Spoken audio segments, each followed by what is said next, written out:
Sinon, je peux vous montrer du... Ah non, c'est en train de me revenir. Ok, c'est reparti. C'est bon, parfait. Good. Je vais vous montrer du verre.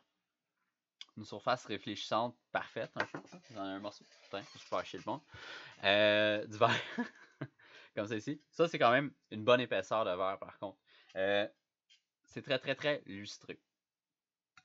Aussi, on l'a vu quand on avait dessiné un verre ensemble. Vous voyez que si je mets mes deux doigts, premièrement, ils ne se touchent pas parce qu'il y a une épaisseur de verre. Puis il y a une section comme qui est grise foncée à l'intérieur du verre. Ça, c'est essentiellement la masse. Puis ce qui arrive, je vais arrêter de dire essentiellement, là. Ce qui arrive à l'intérieur, c'est que la lumière, elle vient de dévier, elle fait une réfraction, puis elle ressort dans un angle qui ne revient pas à mon œil. Fait qu'il y a une perte de lumière qui est perçue. Fait que c'est pour ça que c'est un petit peu plus foncé dans ces sections-là. On le voit super bien en ce moment d'ailleurs. En plus, j'ai un objet noir qui est de ce côté-là. Ça l'aide beaucoup. Fait que ça, c'est une des affaires qui arrivent. Il y a aussi le fait qu'il y a des réflexions, mais sur la surface intérieure de mon objet.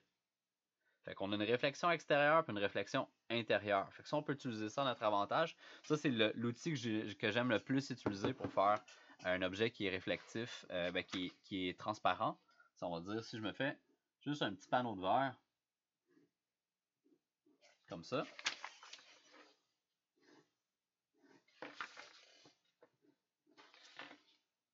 Ben, premièrement, je vais aller dessiner l'intérieur.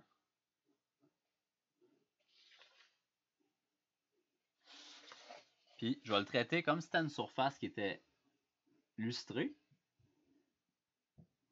Par contre, à la place de mettre ma réflexion sur la surface du dessus, je vais la mettre sur la surface du dessous. Fait que je vais faire fi de ces trois lignes-là. Je vais vraiment considérer le rectangle inférieur comme ma surface lustrée. Donc, je vais commencer avec du hachurage à l'arrière. Je vais skipper, je vais faire 3 hachurages. Puis, je vais le refaire ici. C'est important de croiser ces lignes-là à plusieurs endroits. Ce qui va faire encore, c'est vraiment à cause qu'il y a un hachurage complet sur ce panneau-là qui nous fait croire qu'on voit vraiment à travers des lignes à l'avant, à travers les 3 panneaux de verre, ici, comme ça, ce côté-là, celui d'en haut. C'est vraiment ça qui aide à nous faire croire cet élément-là. On pourrait aussi mettre une... je sais pas si je vais l'essayer. Ouais, je pourrais l'essayer. On pourrait aussi mettre une vignette à l'arrière, puis faire dévier la ligne de la vignette, comme s'il y avait une réfraction, un peu comme une paille dans un verre d'eau. Mais règle générale, la plupart du temps, on rate. Mais c'est quand même cool à essayer. Je peux l'essayer. Donc, c'est comme si j'avais un panneau ici à l'arrière qui vient finir là. Et qui fait quelque chose comme ça. Qui a comme tendance à dévier. Je pense qu'il aurait dû dévier dans l'autre sens, mais vous comprenez un peu le concept. Mais la plupart du temps, on se trompe quand on fait ça. Fait que, ouais, c'est ça. Mais ça, c'est comment défaire un beau dessin. C'est essayer de faire des affaires qu'on n'a jamais faites. Puis se planter pendant une démo live. Ça, c'est moi, en général. En plus, ma vignette, elle croche ici. Là. Oh boy. Ouais, c'est ça. Si on veut faire juste une épaisseur, comme on dit, c'est pas un panneau complet qu'on veut faire de verre, mais vraiment juste une paroi. Peut-être que le meilleur truc qu'on pourrait donner, fait que si ça c'est comme une paroi de verre, ben il faut y donner premièrement une épaisseur.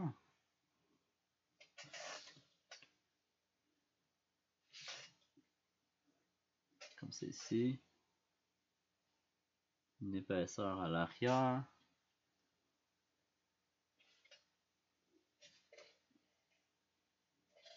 Puis, ce qu'on peut donner, c'est dans tous les côtés du verre. Ce qui arrive aussi sur mon bol ici, là. C'est que tous les côtés ont tendance à être plus foncés. Encore à cause de ce phénomène de réfraction, parce qu'il y a de la lumière qui rentre à l'intérieur de la masse, mais perpendiculaire à la masse, puis elle a tendance à jamais sortir. Puis même le coin ici a tendance à faire la même chose. Il a tendance à tracer une ligne qui n'existe pas. Fait que moi, ce que je peux faire, c'est aller chercher mon gris 1 ou mon gris 3. Je vais prendre le 1 parce que 3, c'est un peu... Ben, moi, j'ai un 5, c'est un peu intense. Hein. Puis je vais aller tracer tous les champs ou les edges de ce panneau-là.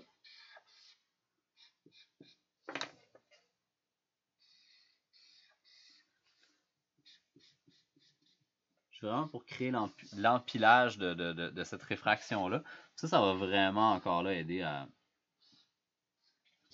prouver notre point. Comme ça ici.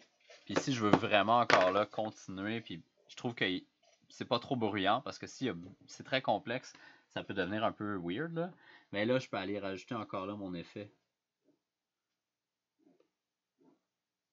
de réflexion à l'arrière. Ah, il est quand même bien. Pour vrai, je suis content. Oh, j'ai dépassé solide. Et voilà. Donc encore là, l'assurage à l'arrière. Puis, on vient mettre une couleur plus foncée sur les champs. Ça va vraiment aider à comprendre qu'on a une perte de lumière. Ça implique aussi que le verre n'est pas 100% transparent. Il y a peut-être une transparence à 99%. C'est pour ça qu'il y a une certaine perte. Pas comme des verres de lunettes que je pense que c'est vraiment c'est complètement translucide.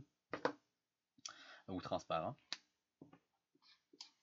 Vous allez voir aussi, si vous attendez que votre crayon sèche, puis vous en remettez,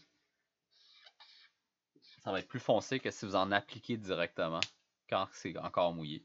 Ça, c'est un phénomène qui arrive avec les crayons à l'alcool.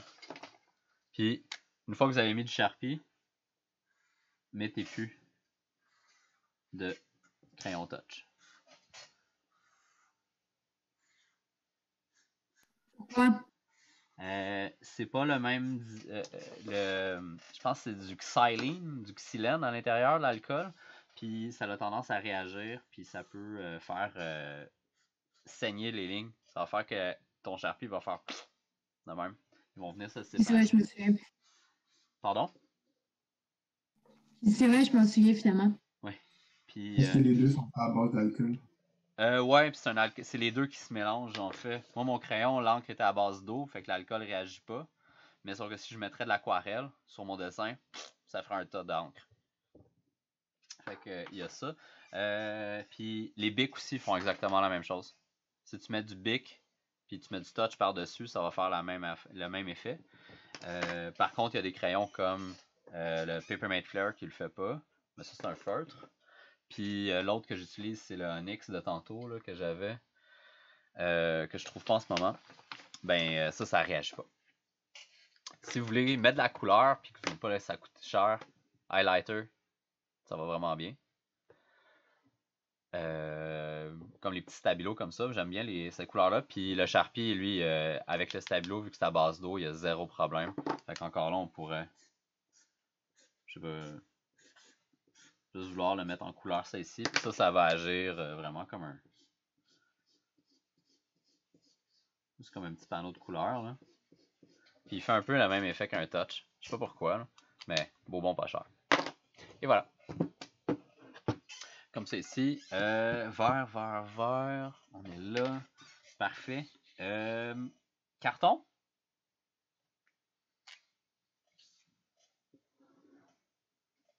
Ok, carton, on va tricher. Ça, c'est du carton normal, là. On fait comme... pas bien normal. Mais on va faire du Kurugé. Celui qui a une genre de forme à l'intérieur, parce que ça, c'est très, très, très iconique. Ça, ici, c'est quand même un peu tough à rendre parce que ça ressemble à rien. Là. Ça pourrait être du MDF, ou peu importe. Là. Fait que si vous voulez juste dire que c'est du carton, la meilleure façon, c'est de mettre du Kurugé. C'est ça qui va être le plus évocateur, on va dire. Comme si je dessinais comme de l'épinette, puis finalement, tu es en train de faire du noyer rouge. Je sais pas. Bref. On va le commencer en 2D. C'est quand même assez gros. Voici le côté de mon carton. Ici. Là, il est coupé là. Une belle vue de coupe. Une vue tronquée, en fait.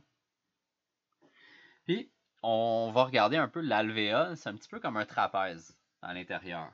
Fait que ce qui va arriver, si on regarde le côté d'un carton, puis j'en ai pas ici, C'est la seule chose que j'ai pas. C'est représenté par une ligne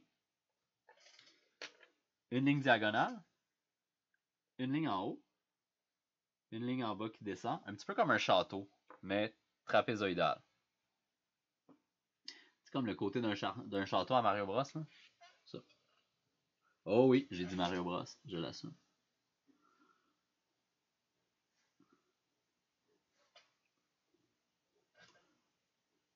Puis on continue comme ça. Ça va être vraiment ça qui va devenir un peu le pattern qui va être très très très évocateur de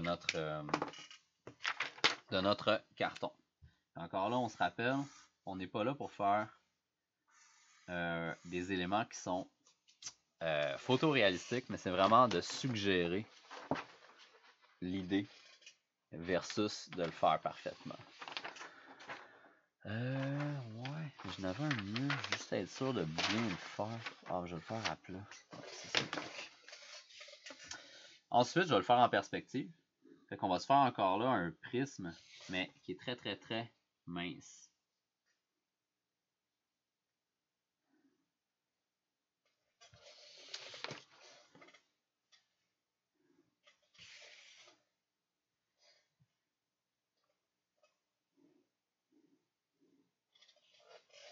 Comme ça ici. Puis je vais aller appliquer cette texture-là ici, sur mon côté long. Fait qu'encore là, je vais refaire ce pattern-là, mais en perspective à l'intérieur. Je vais partir avec une ligne, je vais monter, je vais continuer en haut, je vais descendre, je vais remonter, je vais faire ça jusqu'à l'arrière. Puis on se rappelle qu'il devrait réduire en grandeur. Mais là, faites-le à la hache, là, commencez pas à tout calculer ça. Fait qu'une ligne en bas, trapèze, une ligne en haut, trapèze vers le bas, une ligne en bas, bon. Puis à chaque fois, j'essaie tout le temps que ma dimension réduit de la moitié de rien. Si vous oubliez de le faire, c'est pas grave.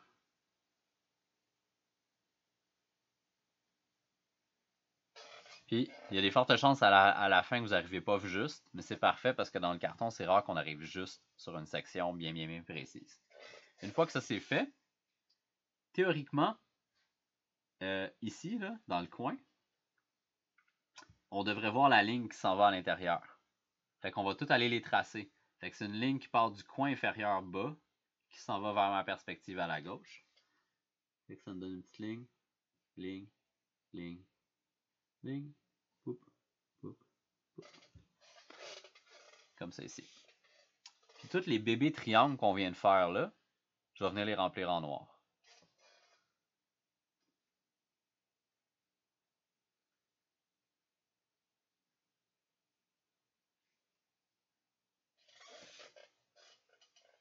Puis il me reste aussi l'autre ligne à l'intérieur, l'inverse. On a fait celle-là, mais là il faut faire celle-là. Oups, qu'est-ce qui s'est passé là?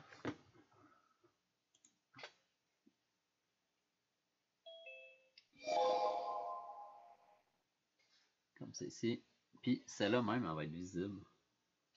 On va s'en aller jusqu'à la fin. Comme ça ici. Et voilà.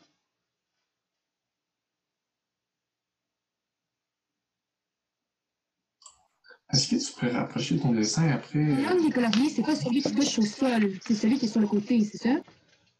Ouais, c'est celui qui est à angle sur le côté à l'intérieur, parce qu'on va dire, on imagine que la lumière, elle arrive d'en haut à gauche, fait que ce panneau-là, c'est sûr qu'il est sombre. C'est comme si je me mets un peu comme ça ici. Ma surface là, c'est sûr qu'elle est plus foncée que ma surface en haut, ou celle-là. Parce qu'elle est un petit peu elle est un peu dans l'ombre, un peu comme ici, là, vous voyez. Fait que là, c'est ça qui arrive un peu à l'intérieur. Mais vous allez voir que ça va créer une dimension, ça va faire une perte à l'intérieur. Là, le coin à l'arrière, on peut aller rajouter un petit peu de noir. Puis à la fin aussi.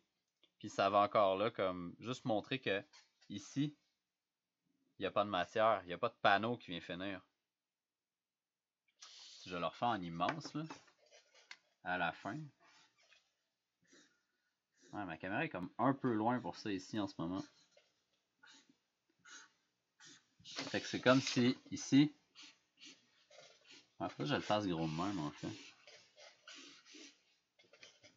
Je viens faire ça comme ça ici. Puis là, ici, je veux pas avoir une ligne. Fait que souvent, ce que je fais, c'est... On va voir le panneau ici qui s'en va là, puis... Je vais juste remplir ça de noir. Fait que ça l'aide la lecture qu'il n'y a vraiment rien. Ici de même. Fait qu'à chaque fois que j'ai un panneau à 11, je peux venir le... Ben lui, il devrait être visible. Fait qu'il ne devrait pas être comme ça. Fait qu'on le fait tout le temps comme ça.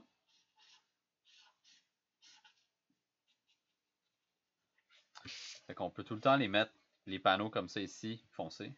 Puis ça va nous donner un effet corrugé. Quand même bien. De même. C'est un petit peu plus clair en immense, ça de même, hein? Parfait. Fait qu'on a du carton.